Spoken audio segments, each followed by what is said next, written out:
जोहार नमस्कार। झारखंड समेत देश दुनिया की तमाम बड़ी खबरों में से कुछ प्रमुख खबरों पर आइए नजर डालते हैं। जोहार दर्शकों, स्वागत है आपका आज के ताज़ा समाचार बुलेटिन में। हम आपके लिए लेकर आए हैं झारखंड और देश दुनिया की 30 बड़ी खबरें। तो चलिए बिना देर किए शुरू करते हैं। सबसे पहले बात झारखंड की। झारखंड हाईकोर्ट ने पैसा नियमावली लागू करने में हो रही देरी पर नाराजगी जताई और पंचायती राज सचिव से स्पष्टीकरण मांगा, जिन्होंने बताया कि 17 विभागों में से 7 ने राय दी है, जबकि विधि और वित्त विभाग से जवाब बाकी है। कोर्ट ने अगली सुनवाई 23 सितंबर तय की, जबकि याचिकाकर्ता ने कहा कि 1996 में बना कानून आज तक झारखंड में लागू नहीं हो पाया है। झारखंड हाईकोर्ट ने राज्य में बालू घाट और लघु खनिजों के आवंटन पर रोक लगाते हुए सरकार से 2 सप्ताह में पैसा नियमावली लागू करने पर जवाब मांगा है। अदालत ने देरी पर कड़ी नाराजगी जताई और अगली सुनवाई 23 सितंबर को तय की है। रामगढ़ जिले में अवैध कोयला चोरी और कारोबार मामले में सीबीआई ने बड़ी कार्रवाई करते हुए सीसीएल के सुरक्षा पदाधिकारी, 3 कर्मचारियों और 4 कोल लिफ्टरों सहित 7 लोगों को गिरफ्तार किया। आरोपियों के मोबाइल और व्हाट्सएप चैट से करोड़ों रुपए के संदिग्ध लेन देन और रिश्वतखोरी के सबूत मिले, जिन पर भ्रष्टाचार निवारण अधिनियम के तहत मामला दर्ज किया गया है। मंत्री शिल्पी नेहा तिर्की 11 सितंबर को मांडा प्रखंड मुख्यालय में जनता दरबार लगाकर लोगों की समस्याएं सुनेंगी और समाधान का प्रयास करेगी। इस दौरान बिजली बिल, पेंशन, जल संकट और यूरिया कालाबाजारी जैसे मुद्दों पर चर्चा होने की संभावना है। मुख्यमंत्री हेमंत सोरेन और विधायक कल्पना सोरेन ने रांची के दुर्गा सोरेन चौक पर स्वर्गीय दुर्गा सोरेन की जयंती पर श्रद्धांजलि अर्पित की। कार्यक्रम में नेताओं और कार्यकर्ताओं ने उनके सामाजिक और राजनीतिक योगदान को याद किया और उनके आदर्शों पर चलने का संकल्प लिया। झामुमो प्रवक्ता विनोद पांड्या ने पूर्व मुख्यमंत्री रघुवर दास पर आरोप लगाया कि उनके कार्यकाल में पैसा कानून लागू नहीं किया गया, ग्राम सभाओं को दरकिनार कर कॉर्पोरेट घरानों को फायदा पहुंचाया गया और भ्रष्टाचार व सीएनटीएसपीटी उल्लंघन हुए। उन्होंने कहा कि हेमंत सरकार पैसा नियमावली पर काम कर रही है और भाजपा पिछड़ों व आदिवासियों के अधिकारों की रक्षा के बजाय केवल सत्ता की राजनीति कर रही है।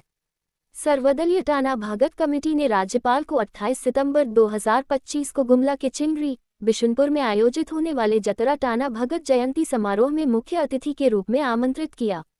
राज्यपाल ने आमंत्रण स्वीकार करते हुए समारोह में शामिल होने का आश्वासन दिया, जिसे टाना भगत समुदाय ने सम्मान और उत्साह से स्वागत किया। मुख्यमंत्री हेमंत सोरेन से विभिन्न दुर्गा पूजा समितियों के प्रतिनिधिमंडल ने मुलाकात कर उन्हें सपरिवार पूजा हेतु आमंत्रित किया और सरकार से निरंतर सहयोग पर आभार व्यक्त किया। मुख्यमंत्री ने आश्वासन दिया कि इस वर्ष भी दुर्गोत्सव के सफल आयोजन के लिए पूरा सहयोग मिलेगा और रांची को मॉडल शहर बनाने की दिशा में सरकार प्रतिबद्ध है। राज्यपाल संतोष कुमार गंगवार और मुख्यमंत्री हेमंत सोरेन ने रांची एयरपोर्ट पर सियाचिन में शहीद हुए देवघर के अग्निवीर नीरज कुमार चौधरी को पुष्पचक्र अर्पित कर श्रद्धांजलि दी।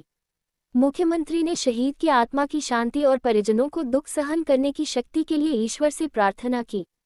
पलामू की एसपी रेशमा रमेशन ने आर्थिक तंगी से जूझ रही नेहा परवीन की आगे की पढ़ाई का पूरा खर्च उठाने की जिम्मेदारी ली और कॉलेज में उसका नामांकन सुनिश्चित कराया। इस मानवीय पहल की क्षेत्र में सराहना हो रही है, जिससे पुलिस की छवि शिक्षा और मानवता के प्रति संवेदनशील बनी है। झारखंड हाईकोर्ट में शहरी निकाय चुनाव न कराने पर अवमानना याचिका की सुनवाई में कोर्ट ने सरकार पर कानून के साथ खिलवाड़ करने और अवमानना करने की टिप्पणी की। अदालत ने नाराजगी जताते हुए मुख्य सचिव समेत कई अधिकारियों को 14 अक्टूबर 2025 को सशरीर उपस्थित होकर चार्ज फ्रेम की कार्रवाई का सामना करने का आदेश दिया है। धनबाद के झरिया में बीसीसीएल का जर्जर मकान गिरने से 3 लोगों की मौत और 4 लोग गंभीर रूप से घायल हो गए, जिन्हें अस्पताल में इलाज के लिए भर्ती कराया गया है। स्थानीय लोगों और विधायक रागिनी सिंह ने कंपनी की लापरवाही को हादसे का कारण बताया और मुआवजा व जर्जर आवासों को तुरंत ध्वस्त करने की मांग की है। बोकारो स्टील प्रबंधन ने हवाई अड्डा सीमा विस्तार योजना के तहत एलोरा कैंटीन समेत कई मकानों को तोड़ते हुए मकान मालिकों को 15 दिनों के भीतर आवास खाली करने का आदेश दिया है। प्रभावित लोगों ने कम समय में घर खाली करने पर कठिनाई जताई, जबकि प्रबंधन इसे परियोजना की प्रगति के लिए आवश्यक कदम बता रहा है। जामताड़ा में देर रात परिवहन कार्यालय के 5 कर्मी कार समेत डायवर्सन टूटने से पानी के तेज बहाव में फंस गए, जिसमें 4 लोग तैरकर बच निकले जबकि एक व्यक्ति दीपू सिंह लापता हो गया। क्षतिग्रस्त पुल और डायवर्सन टूटने से क्षेत्र की शिक्षा, स्वास्थ्य और आवागमन पूरी तरह प्रभावित हो गया है, जिससे स्थानीय लोगों को अब 15 किलोमीटर अतिरिक्त दूरी तय करनी पड़ेगी। बोकारो में अवैध कोयला कारोबार रोकने के लिए खनन विभाग ने जैना मोड़ चौक पर जांच अभियान चलाकर बिना कागजात के ले जाए जा रहे 2 ट्रकों को जब्त किया। ट्रक और चालकों को जरीडीह थाना को सुपुर्द कर प्राथमिकी दर्ज की गई तथा चालकों को गिरफ्तार कर कार्रवाई शुरू की गई। जमशेदपुर के उलीडीह थाना क्षेत्र में बदमाश देर रात पप्पू गौतम के घर में घुसकर ताला और खिड़की तोड़ने का प्रयास किया और जागने पर उन्हें छुरा दिखाकर जान से मारने की धमकी दी। उचक के घर से पानी का मोटर चुराकर फरार हो गए। मामले की शिकायत पुलिस को दी गई है। झामुमो विधायक रामसूर्या मुंडा की तबीयत हर्निया की समस्या के कारण बिगड़ने पर उन्हें रिम्स में भर्ती कराया गया, जहां प्राथमिक इलाज के बाद फिलहाल घर पर आराम करने की सलाह दी गई है। डॉक्टरों ने सर्जरी की सलाह दी है और पार्टी कार्यकर्ताओं व नेताओं ने उनके शीघ्र स्वस्थ होने की कामना की है। हजारीबाग पुलिस ने गुप्त सूचना पर कार्रवाई करते हुए पेट्रोल पंप लूट की योजना बना रहे 3 आरोपियों रितेश कुमार यादव, पंकज कुमार और राहुल कुमार को हथियार, गोलियां, मोबाइल व 50 रुपये हजार नकद के साथ गिरफ्तार कर लिया। पूछताछ में पंकज ने 15 अगस्त को हुए पेट्रोल पंप लूटकांड में शामिल होने की बात स्वीकार की, जिसके आधार पर मामला दर्ज कर आगे की कार्रवाई की जा रही है। चाईबासा की टेबो थाना पुलिस ने एंटी क्राइम चेकिंग के दौरान डोडा तस्करी में शामिल 2 तस्करों जोहन पूर्ति और मार्टिन सोए को 1.5 लाख रुपये नकद, बाइक और मोबाइल के साथ गिरफ्तार किया। दोनों पर पहले भी डोडा तस्करी के मामले दर्ज हैं और इस बार एनडीपीएस एक्ट के तहत मामला दर्ज कर आगे पूछताछ की जा रही है। गिरिडीह के गावा थाना क्षेत्र में 2 महिलाओं की हत्या के आरोपी श्रीकांत चौधरी ने पुलिस हिरासत में ही धारदार हथियार से गला काटकर आत्महत्या का प्रयास किया और इलाज के दौरान उसकी मौत हो गई। इस घटना ने पुलिस सुरक्षा व्यवस्था पर गंभीर सवाल खड़े कर दिए हैं और मामले की जांच की जा रही है। रांची के डोरंडा स्थित हजरत कुतुबुद्दीन रिसालदार शाह बाबा का 218वां सालाना उर्स 11 से 15 सितंबर तक आयोजित होगा, जिसमें राज्य के मुख्यमंत्री हेमंत सोरेन समेत कई राजनीतिक व प्रशासनिक हस्तियां शामिल होंगी। आयोजन में मनोरंजन के लिए झूले लगाए गए हैं और 14 से 15 सितंबर को मुंबई से आए कव्वाल अजीम नाजा और जुनैद सुल्तानी के बीच कव्वाली मुकाबला होगा। दरगाह कमेटी की ओर से सभी तैयारियां पूरी कर ली गई हैं और उर्स के दौरान धार्मिक रस्में व शोक सभा भी होंगी। पूजा, दीपावली और छठ पर यात्रियों की भीड़ को देखते हुए रांची रेल मंडल ने सितंबर से नवंबर तक 12 स्पेशल ट्रेनों के संचालन की घोषणा की है। इनमें रांची होकर चलने वाली गोरखपुर, अजमेर, आनंद विहार, दुर्ग, रक्सौल समेत कई गंतव्यों के लिए विशेष ट्रेनें शामिल हैं। रांची में माध्यमिक शिक्षा निदेशालय ने स्नातक प्रशिक्षित शिक्षकों के अंतर जिला स्थानांतरण के लिए कई आवेदनों को वापस लौटा दिया है। निदेशालय ने सभी जिलों के डीओ को इस संबंध में पत्र भेजा है और स्पष्ट किया है कि केवल विशेष परिस्थितियों वाले मामलों में ही स्थानांतरण स्वीकार किया जाएगा। रांची में आयोजित कार्यशाला न्यूट्रिशन एंड राइस फोर्टिफिकेशन में झारखंड सरकार ने चावल फोर्टिफिकेशन के जरिए कुपोषण से निपटने की पहल पर जोर दिया। विशेषज्ञों और अधिकारियों ने माना कि यह कदम गरीब और वंचित परिवारों तक पोषण सुरक्षा पहुंचाने में अहम भूमिका निभाएगा।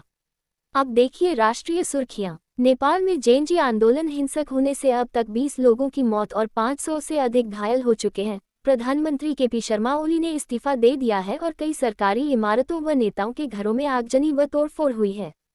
बिगड़ते हालात के बीच बड़ी संख्या में भारतीय नागरिक पानीटन की बॉर्डर से वापस लौट रहे हैं और भारत सरकार ने नागरिकों को नेपाल यात्रा से बचने की सलाह दी है। नेपाल में भ्रष्टाचार विरोधी आंदोलन हिंसक हो गया है, जहां पुलिस झड़प में 19 लोगों की मौत के बाद गुस्साए प्रदर्शनकारियों ने 3600 करोड़ रुपए की लागत से बने संसद भवन सहित कई सरकारी इमारतों और नेताओं के घरों को आग के हवाले कर दिया। प्रधानमंत्री ओली के इस्तीफे के बावजूद हालात बेकाबू हैं और सुरक्षा बलों की कड़ी तैनाती के बीच आंदोलन राजनीतिक संकट का रूप ले सकता है।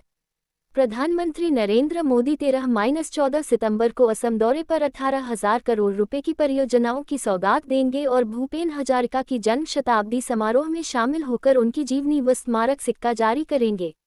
वे स्वास्थ्य, शिक्षा, संपर्क सड़क, पुल, देश की पहली बायो रिफाइनरी और पॉलीप्रोपाइलीन परियोजना की नींव भी रखेंगे, जिसे विकास और राजनीतिक दृष्टि से अहम माना जा रहा है। ग्वालियर में ढाबे पर काम करने वाले कुक रविंद्र सिंह चौहान को 46.18 करोड़ रुपए का इनकम टैक्स नोटिस मिला, जबकि उनकी मासिक आय मात्र 10,000 रुपये है। जांच में पता चला कि उनके दस्तावेजों का इस्तेमाल कर दिल्ली में फर्जी बैंक खाता खोलकर करोड़ों के लेन देन किए गए, जिस पर अब मामला हाई कोर्ट में पहुंच चुका है। बिहार के बेगूसराय और मधेपुरा में निगरानी अन्वेषण ब्यूरो ने छापेमारी कर 3 भ्रष्ट लोक सेवकों को रिश्वत लेते रंगे हाथों गिरफ्तार किया, जिनमें अंचलाधिकारी Rajiv Kumar, data entry operator Kundan Kumar और दारोगा मितेंद्र प्रसाद मंडल शामिल हैं। बेगूसराय में 2 लाख और मधेपुरा में 20,000 रुपये की रिश्वत लेते हुए हुई यह कार्रवाई निगरानी ब्यूरो के इस वर्ष का 62वां और 63वां सफल ट्रैक ऑपरेशन है।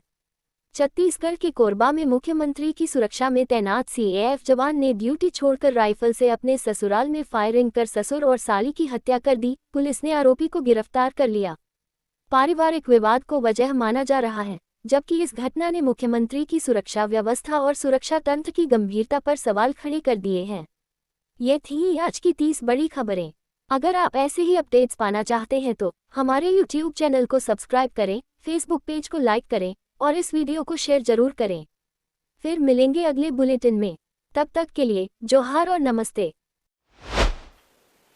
तो कैसी लगी आपको हमारी ये खबर, ये हमें कमेंट बॉक्स में लिखकर ज़रूर से बताएं और ऐसे ही नवीनतम ताज़ा अपडेट्स, खास खबरों से रूबरू बने रहने के लिए बने रहें हमारे संग। कैमरा के पीछे से मेरा सहयोग कर रहे अजय महतो, आनंद चौहान के साथ मैं विजय दत्त पिंटू रांची।